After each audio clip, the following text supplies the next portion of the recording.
안녕하세요. 저는 곧 출산을 앞두고 아기를 만날 준비를 하며 설레는 하루하루를 보내고 있는 30대 여자입니다. 손바닥만한 아기 신발과 옷도 사고 좋은 엄마가 되기 위해서 육아책도 열심히 읽고 있어요. 사실 그동안 임신이 잘 되지 않아서 마음고생도 많이 했는데 그 모든 속상했던 일들이 다 아득한 꿈처럼 느껴질 정도로 요즘은 너무나 행복하답니다. 이게 다 저희 시어머님 덕분이에요. 이름만 불러도 눈물이 날 것만 같은 우리 어머님. 제게는 더없이 소중한 그분이 이 세상에 남기신 발자취가 점점 사라지는 것만 같아서 오늘 이렇게 사연을 보내게 되었습니다. 많은 분들께서 저와 함께 아름다웠던 그분을 기억해 주셨으면 하는 바람에서요. 그럼 지금부터 저와 어머님의 이야기를 시작해 보도록 하겠습니다. 저희 부모님께서는 젊은 시절 미술을 공부하러 프랑스에 유학을 가셨다가 만나셨다고 해요. 외로운 타국 생활을 하다가 같은 한국인을 만났기 때문이었을까요? 두 분은 급속도로 가까워지셨고 저를 낳으셨습니다. 우리 세 가족은 함께 행복한 시간들을 보냈습니다. 여느 가족들이 그런 것처럼 봄이면 샌드위치를 싸서 같이 소풍도 가고 셋이서 손을 잡고 놀이동산도 갔습니다. 그러나 행복은 오래가지 않았어요. 예술가 특유의 자유로운 영혼을 가지고 계셨던 엄마는 어느 날부터인가 잘 웃지 않기 시작하셨습니다. 그러던 어느 날 더 이상 이렇게 얽매이는 생활을 하기 싫어졌다는 쪽지 하나만 남겨두고 아빠와 저를 떠나셨어요. 저는 그때 고작 5살이었죠. 아빠는 많이 우셨고 얼마간 방황도 하셨지만 감사하게도 저를 위해 힘든 시간을 버텨내 주셨어요. 엄마가 없는 목까지 아빠는 최선을 다해 저를 사랑으로 보살피셨습니다. 그렇게 2년 정도의 시간이 지난 어느 날 저는 갑자기 유치원에서 크게 아팠습니다. 열이 펄펄 나고 오한이 느껴졌어요. 당시 아빠는 길에서 사람들의 초상화를 그려주고 돈을 받는 일을 하고 계셨는데 그래서 그랬는지 쉽게 연락이 닿지 않았고 하는 수 없이 유치원 선생님들이 저를 데리고 병원으로 가셨습니다. 나중에 연락을 받으신 아빠는 급히 병원으로 달려오셨죠. 미애야, 우리 미애. 미안해. 아빠가 너무 늦게 왔지? 괜찮아? 병원에 도착하신 아빠는 열이 나서 쌕쌕거리는 저를 보시며 눈물을 흘리셨습니다. 저는 힘없이 고개를 끄덕이며 아빠, 나 괜찮아 하고 대답했어요. 아빠는 그 순간 무엇인가를 결심한 듯 결연한 표정을 지으셨어요. 퇴원을 한 뒤 집에 오자 집안이 어수선했습니다. 못 보던 박스들도 가득했어요. 저는 의아해서 아빠, 이게 다 뭐야? 우리 이사가? 하고 물었죠. 그러자 아빠는 저를 보고 살짝 웃으시며 우리 한국에 갈 거야 하고 대답하셨어요. 저는 동그랗게 눈을 크게 뜨고 다시 물었죠. 한국? 그래, 한국. 한국에 가면 할아버지도 있고 할머니도 계시니까 우리 미애 더 행복하게 지낼 수 있을 거야. 그렇게 말씀하시는 아빠가 어쩐지 쓸쓸해 보이셨습니다. 그렇지만 분주하게 짐을 싸는 손을 멈추시지 않으셨죠. 그리고 얼마 뒤 저희는 비행기에 몸을 싣고 한국으로 오게 되었습니다. 아빠와 저는 먼저 할아버지의 집으로 향했습니다. 할아버지의 집을 처음 봤을 때 저는 고래 등만큼 커다란 집의 크기에 넋을 잃었습니다. 프랑스에서는 단칸방에서 생활했었거든요. 저는 입이 떡 벌어졌는데 그런 저와 달리 아빠는 계속 불편해 보이셨습니다. 그래도 저는 새로운 가족을 만나고 새로운 생활을 할 생각에 설렜죠. 할아버지 할머니께서 나를 예뻐해 주시려나 하는 기대도 했습니다. 그런데 할아버지와 할머니께서는 불쑥 나타난 저희를 반기지 않으셨습니다. 아빠와 꼭 닮은 얼굴을 한 할아버지는 저희를 보며 못마땅한 듯 혀를 끌끌 치셨습니다. 큰소리 치고 나가더니 겨우 이따위 꼴 보여주려고 그랬던 게냐? 할아버지께서 불만이 가득 찬 목소리로 소리치시면 할머니께서는 여보 고정하세요. 아휴 정말 망신스러웠어. 얘 나 같으면 창피해서 이 집 문턱 못 밟았다. 꼴 좋다. 아주 집안 꼴 좋아. 우리 민욱이 혼사길도 막히는 거 아닌가 몰라? 하고 아빠에게 면박을 주곤 하셨어요. 나중에 알게 된 사실이지만 할머니는 아빠의 새엄마였다고 해요. 그래서 그런지 더 모질게 저희를 대하셨습니다. 그럴 때마다 아빠는 한마디 대꾸도 못하고 고개만 푹 숙이셨습니다. 아빠는 할머니 앞에만 서면 작아지셨어요. 그런 아빠를 보면 저도 덩달아 작아지는 기분이었습니다. 그래서 어느 날 밤 저를 재워주기 위해 잠시 방에 들른 아빠의 손을 붙잡고 이렇게 물었습니다. 아빠, 우리 다시 프랑스 가서 살면 안 돼? 나는 할아버지 할머니 무서워. 그러자 아빠는 저를 토닥이시며 말씀하셨죠. 아빠가 예전에 할머니를 실망시켜서 그래. 할아버지랑 할머니가 위에 미워하시는 것 아니니까 너무 걱정하지 마. 이제부터는 여기가 우리 집인 거야. 저에게 하시는 말씀이시기도 했지만 지금 생각해보면 그 말은 아빠 자신을 다독이는 말 같기도 했어요. 아빠는 한국으로 돌아온 뒤 그렇게 좋아하셨던 그림 그리는 일도 더 이상 하지 못하셨습니다. 할아버지께서 반대하셨기 때문이었죠. 할아버지는 프랑스에서 가지고 온 아빠의 그림들을 바닥에 내동댕이 치며 소리치셨어요. 이따위 물감놀이 아직 미련이 남은 건 아니겠지? 너 잘 생각하거라. 오갈 데 없이 네 딸이랑 길거리에 나앉고 싶은 게 아니라면 내일부터 얌전히 회사에 나와. 그러자 옆에 계시던 할머니께서는 깜짝 놀라서 할아버지를 보며 이렇게 물으셨습니다. 여보, 승욱이 다시 회사에 부를 생각이세요? 할아버지가 그렇다고 하자 할머니는 안절부절하기 시작하셨습니다. 아니 그래도 외국에 간 게 벌써 몇 년 전이에요. 그동안 감도 잃었을 거고 게다가 회사엔 이미 민욱이가 있잖아요. 민욱이 그놈 영 쓸만하지 않으니까 그런 거 아니야. 시끄러워. 이미 정했으니 그렇게 알아. 할아버지는 이렇게 말씀하신 뒤 서재로 가버리셨습니다. 그리고 할머니는 남겨진 저희들을 향해 쏘아 붙이셨어요. 너 이러려고 한국에 돌아온 거지? 동생 것이나 탐내고 창피하지도 않니? 키워준 은혜를 몰라도 유분수지. 네가 감히 민욱이 자리 넘보면 가만 안 둘 줄 알아? 제가 그런 할머니를 놀라서 빤히 쳐다보자 할머니는 넌 또 뭘 봐? 아유 저는 난 네 부녀 눈이 그렇게 싫더라. 애미 없는 것들이라 그런가 눈빛이 재수가 없어. 하고 소리치시곤 휙 뒤돌아 방을 나가버리셨습니다. 저는 두려움과 모멸감에 눈물이 터졌고 아빠는 그런 저를 안아주셨습니다. 그 뒤로 아빠는 할아버지, 삼촌과 함께 아침 일찍 회사에 나가기 시작하셨고 저는 할머니와 둘이 집에 있어야 했습니다. 식사 시간이 가장 고역이었는데 식탁에 앉아서 맛있는 반찬을 조금 먹으려고 하면 할머니는 저를 째려보며 그거 네 삼촌이 좋아하는 반찬인데 그걸 그렇게 거덜내야겠니? 아줌마, 앞으로는 얘 점심 차릴 때 반찬 가지수 3개 넘지 않도록 해요. 하고 면박을 주곤 하셨어요. 저는 눈치가 보여서 밥조차 제대로 먹을 수 없었습니다. 아빠한테 이야기해보려 했지만 아빠는 회사를 다니기 시작하신 후로 눈에 띄게 말수가 적어지시고 우울해 보이셔서 제가 더 짐을 보탤 수 없었습니다. 그렇게 저는 속으로만 알았죠. 실로 제 생애 가장 추운 겨울이었습니다. 시간이 흘러 저는 초등학교에 입학하게 되었습니다. 프랑스에서 온 뒤 늘 집에서만 지냈던 터라 친구가 없었던 저는 너무 신이 났어요. 학교에 다니면 무서운 할머니, 할아버지가 있는 집에서 잠시라도 벗어날 수 있었고 친구도 사귈 수 있을 거라는 생각에 들떠 있었습니다. 그러나 그런 제 기대와는 달리 저는 친구를 쉽게 사귈 수 없었어요. 너 말투가 왜 그래? 되게 웃겨. 애들아, 여기 와서 얘 말하는 것 좀 들어봐. 야, 너 아까처럼 다시 말해봐. 하하, 진짜 이상해. 반 친구들은 프랑스 억양이 섞인 어눌한 제 한국말을 듣고 저를 놀려댔습니다. 그리고 그렇게 첫인상이 잡혀버리자 친구들은 저와 잘 놀려고 하지 않았어요. 점심시간에 다 같이 축구를 하러 나가서도 저는 끼워주지 않았죠. 저는 하는 수 없이 운동장 근처에 혼자 쓸쓸하게 앉아 있어야만 했습니다. 어느 날은 교실에서 혼자 지나는 게 너무 외로워서 학교에 인형을 가지고 간 적이 있었어요. 쉬는 시간에 인형을 꺼내서 놀고 있는데 여자애들이 저를 둘러쌌습니다. 이건 뭐야?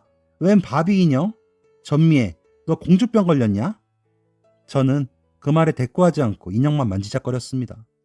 제가 반응을 보이지 않자 화가 났는지 무리 중에 한 명이 제 인형을 휙 잡아 뺏었죠. 왜 그래? 돌려줘.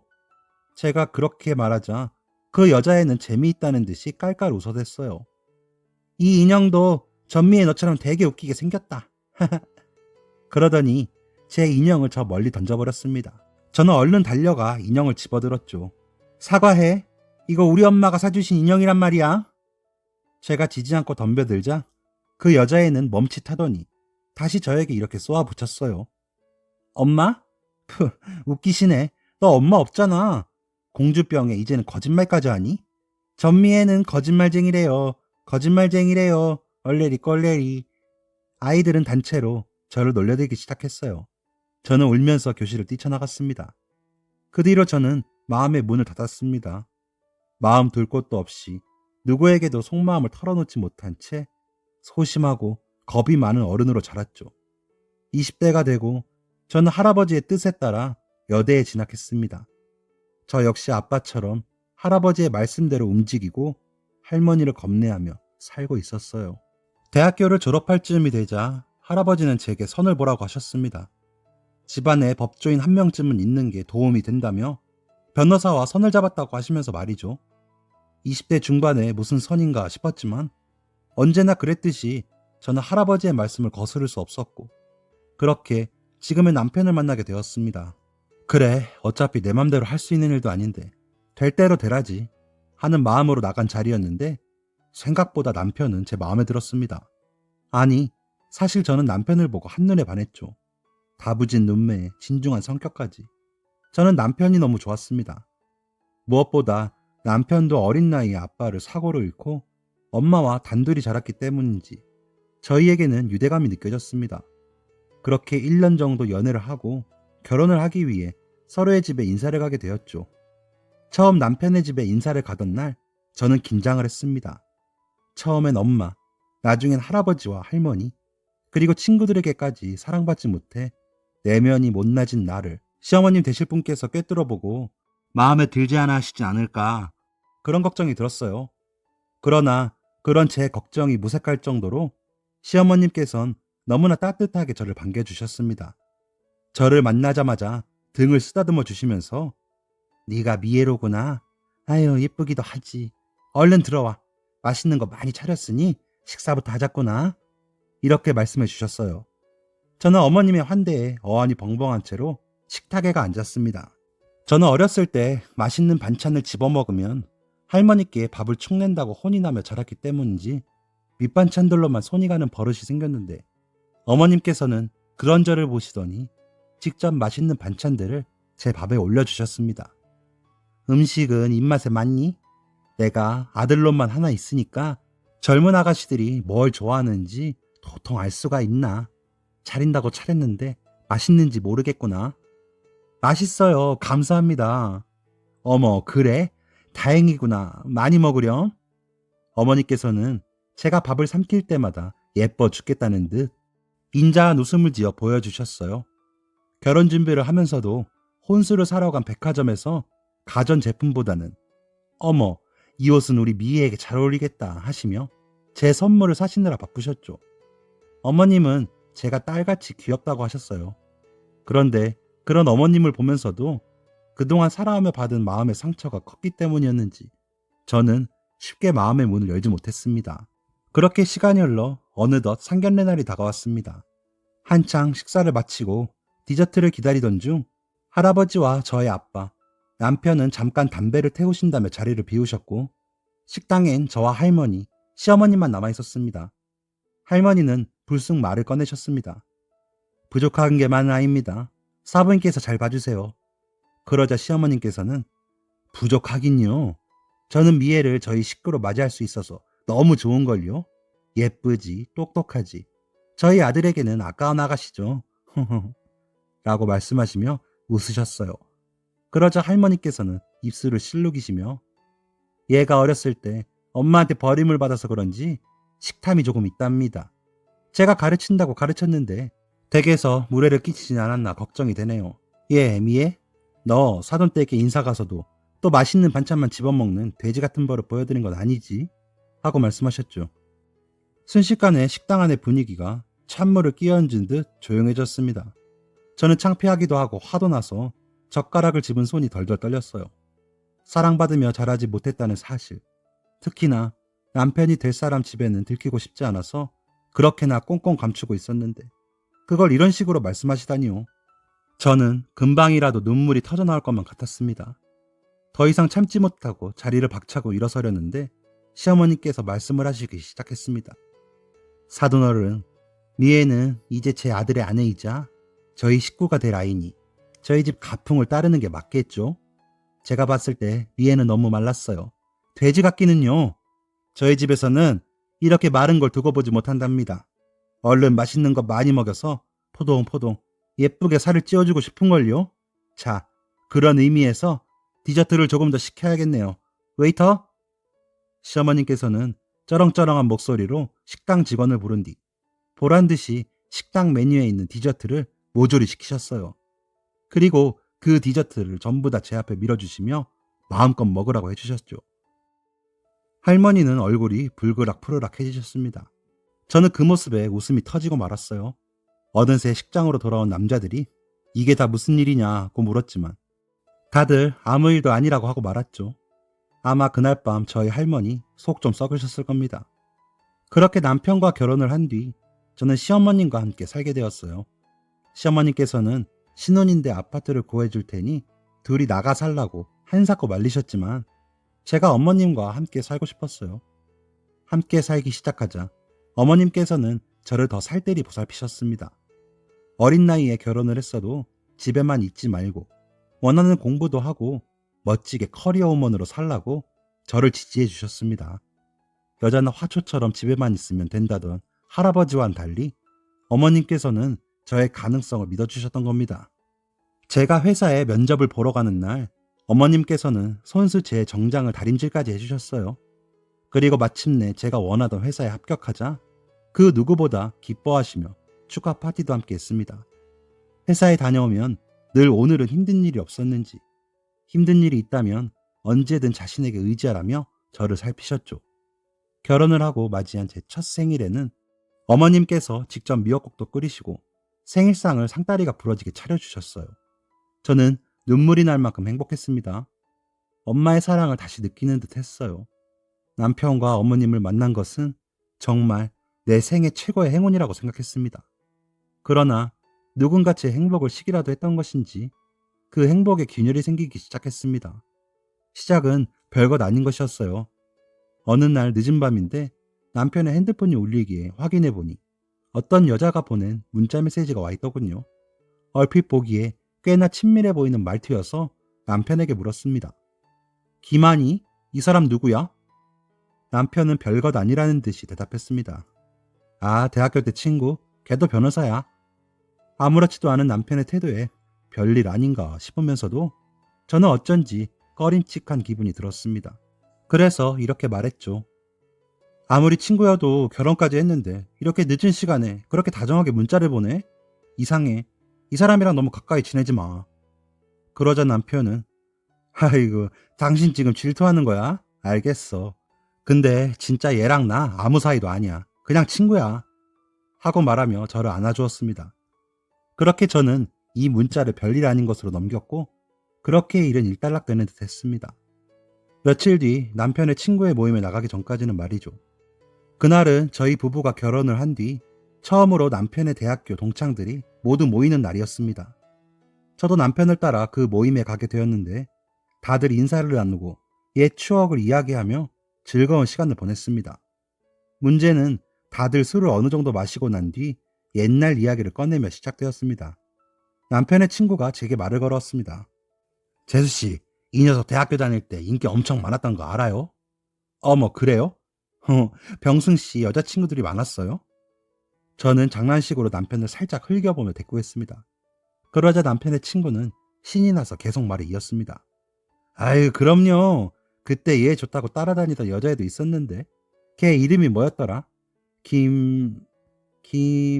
김한이. 미팅에서 만났는데 그날부터 걔가 병승이 좋다고 얼마나 따라다녔는데요. 야, 너 아직도 걔랑 연락하냐? 저는 그 말에 순간 몸이 얼어붙는 것만 같았습니다. 남편은 당황했는지 그만 떠들라고 친구를 말리더군요. 야, 너 취했냐? 그만 떠들어. 못하는 소리가 없어. 아, 왜 사실이잖아. 너네 그때 잠깐 사귀지 않았나? 야, 사귀긴 누가? 아니야. 헛소리 계속할 거면 얼른 정신 차리고 집에 나가. 아닌가? 에이, 재수씨 사귄 건 아니라네요. 죄송합니다. 다들 낄낄거리고 웃는데 저 혼자만 웃을 수 없었어요. 어떻게 자리를 파했는지 기억도 안 날 만큼 정신없이 집으로 돌아와서 저는 남편에게 물었습니다. 아까 그 여자, 지난번에 밤에 당신한테 문자 보낸 그 여자 맞지? 뭐 친구? 그렇고 그런 사이였으면서 나한테 거짓말한 거야? 아유, 그런 거 아니야. 진짜 걔랑 나랑 아무 일도 없었어. 아, 이장훈 그 새끼. 진짜 입을 막아버리던가 해야지. 어? 왜 애꿎이 장훈 씨 탓을 해? 당신이 거짓말한 거 얘기하고 있는 거잖아. 아이, 누가 거짓말을 했다고 그래. 아무 사이 아니라니까. 아무 사이도 아닌데 그 밤에 문자를 보내? 그 여자랑 앞으로 문자 하지 마. 그러자 남편은 기분이 나쁜 듯 인상을 쓰고 아무 말도 하지 않았습니다. 그래서 저는 다시 한번 재촉했죠. 알겠냐고. 아유, 알았어. 남편은 그렇게 대답한 뒤 화장실로 들어가 버렸습니다. 저희는 그 뒤로 어색해져서 냉랭하게 서로를 대했습니다. 어머님께서는 그런 저희의 분위기를 읽으신 건지 걱정스럽게 물어보셨죠. 너희 무슨 일 있니? 저는 어머님에게까지 걱정을 끼쳐드리고 싶지 않아서 웃으면서 얼버무렸어요. 아, 아니에요. 일은 무슨 일이요. 그냥 요즘 회사 일이 바빠서. 걱정 마세요. 그러자 어머님께서는 여전히 걱정스러운 얼굴을 하셨지만 더는 묻지 않으셨어요. 저는 어머님께서 저희 눈치를 보시는 게 싫어서 먼저 아무렇지 않게 남편에게 말을 걸었고 그렇게 자연히 화해하게 되었습니다. 어머님께서는 그런 제 마음을 다 아시는 것처럼 그저 제 손을 잡고 고맙다고 하셨어요. 그렇게 다시 평화로운 시간들이 흘러갔습니다. 저희 부부는 어느덧 결혼 5년 차를 맞이했어요. 그런데 이상하게도 아이가 생기지 않았습니다. 아직 제 나이가 젊어서 걱정할 것은 없었지만 저는 점차 초조해졌어요. 혹시 문제가 있는 건 아닐까 하는 불안한 마음에 병원을 가보기도 했지만 저희 부부에게는 아무런 문제도 없었습니다. 임신에 좋다는 한약도 먹어봤지만 소용이 없었어요. 언젠가 한 번은 속이 메스꺼워서 혹시 하는 기대에 임신 테스트기를 해봤는데 결과는 역시 임신이 아니었습니다. 저는 눈물이 났어요. 그렇게 화장실에서 울고 있는데 제 울음소리를 듣고 달려오신 시어머님께서 저를 안아주셨습니다. 한참을 울고 난 후에 어머님께서는 제 손을 잡고 저를 어머님의 방으로 데려가셨어요. 그리고는 보석함에서 반지 하나를 꺼내주셨습니다. 이거는 내가 병승이를 낳았을 때 병승이 할머니께서 주신 반지란다. 아기 낳느라 수고했다고 말이지. 이제 이 반지를 미애 너에게 물려주마. 저는 고개를 저으며 대답했어요. 받을 수 없어요. 저희는 아직 아기도 없는걸요. 그러자 어머님께서는 제 손에 반지를 끼워주시며 내가 이 반지를 주는 이유는 아기를 위해서가 아니란다. 이 반지는 미애 너 자체가 나의 딸이 되어주어서 나는 너 하나면 충분하다는 의미로 주는 거란다. 그러니까 너무 애쓸 필요 없단다, 아가. 알겠니? 저는 어머님의 그 따뜻한 말씀에 다시 감격의 눈물을 흘렸습니다. 부족한 저를 언제나 사랑으로 감싸주시는 어머님의 사랑에 저는 마음이 포근해졌습니다. 그렇게 저는 언제까지나 어머님을 사랑으로 모시며 남편과 함께 행복하게 살고 싶었어요. 그런데 다시 한번 남편에 대한 믿음이 깨지는 일이 발생하고 말았습니다. 그날은 남편이 회식을 하고 늦게 돌아온 날이었어요. 남편은 저녁 10시쯤 들어와서 샤워를 한다고 화장실로 들어갔고 저는 남편의 겉옷을 정리하고 있었죠. 불현듯 카톡 소리가 들렸습니다. 무심결에 핸드폰을 집어들자 화면에는 한이라는 이름의 카톡이 떠 있었죠. 저는 분노가 들끓어올랐지만 일단 남편이 샤워를 마치고 나오길 기다렸어요. 이윽고 남편은 수건으로 머리를 털며 화장실에서 나왔습니다. 그리고 굳은 얼굴에 저를 보며 왜 그러냐고 물었죠. 저는 남편의 핸드폰을 남편에게 내밀었습니다. 당신 김한이 그 여자랑 문자 안 하기로 나랑 약속한 것 아니었어? 이 카톡은 뭐야? 나 몰래 계속 연락하고 있었던 거야? 남편은 흠칫 놀라더니 이렇게 대답했습니다. 아니, 당신이 문자하지 말랬지 카톡 하지 말란 건 아니었잖아. 저는 어처구니가 없어서 이렇게 반문했습니다. 뭐? 지금 그걸 말이라고 하는 거야?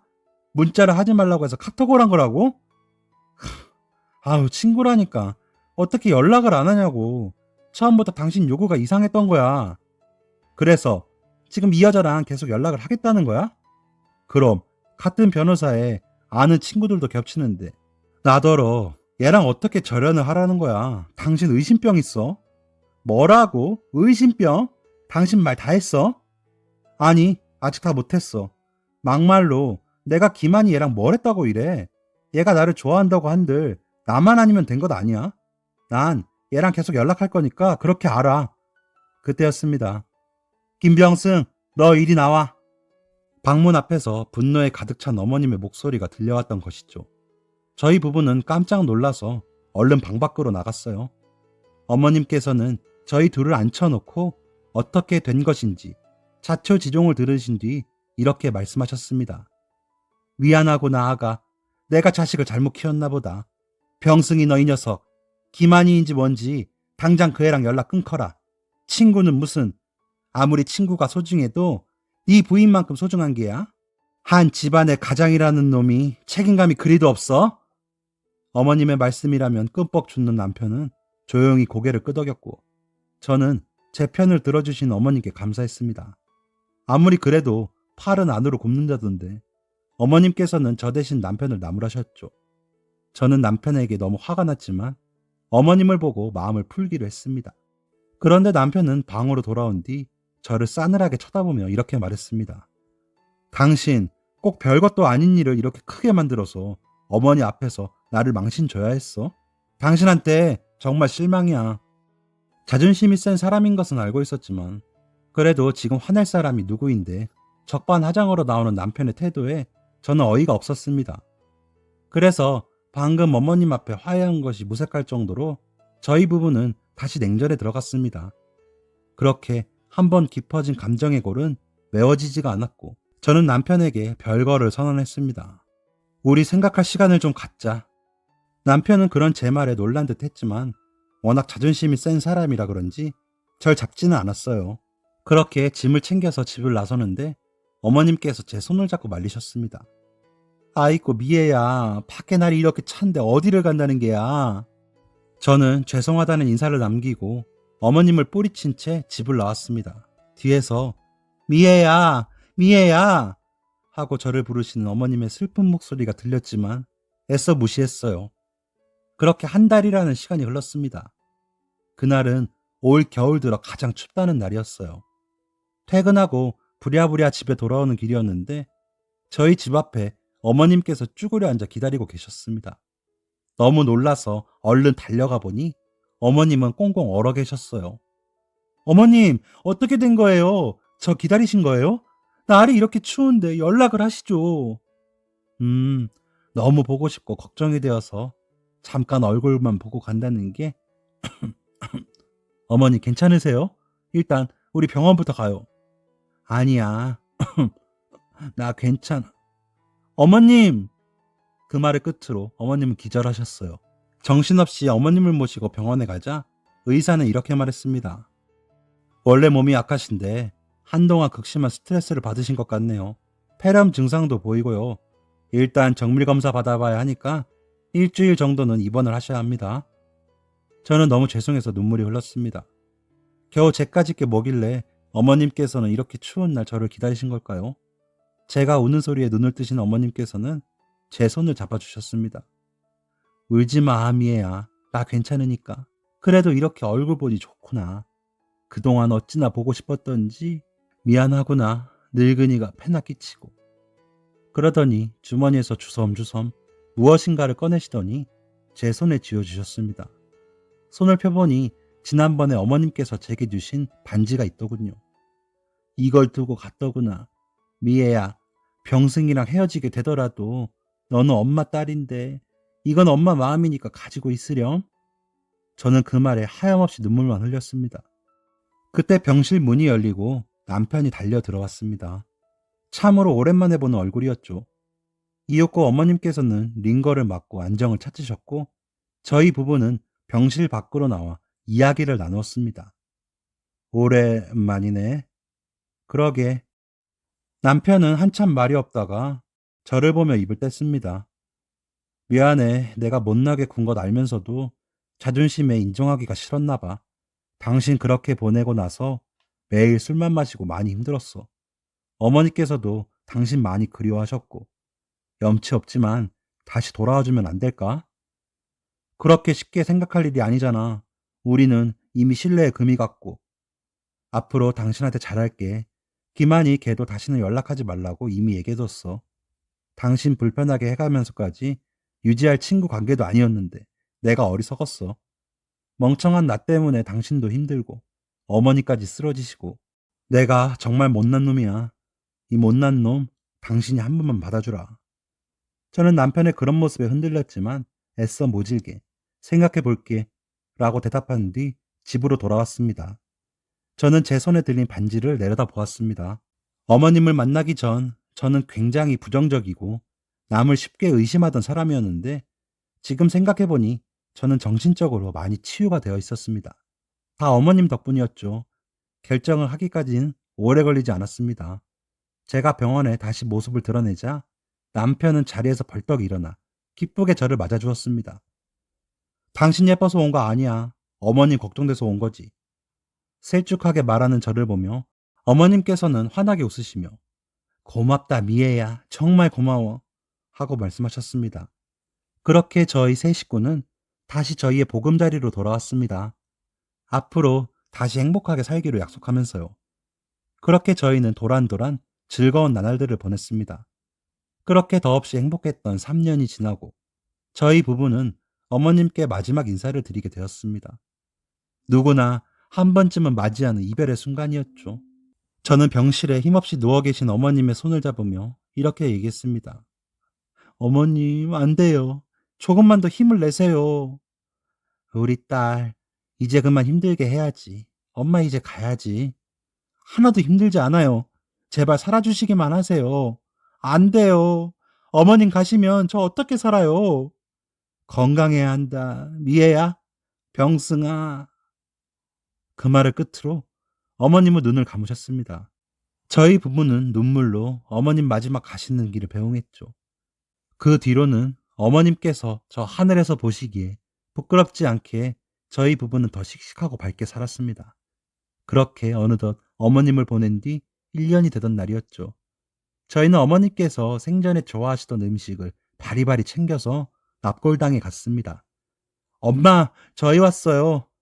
저희 부부는 어머님의 영정사진을 바라보며 인사를 드렸습니다.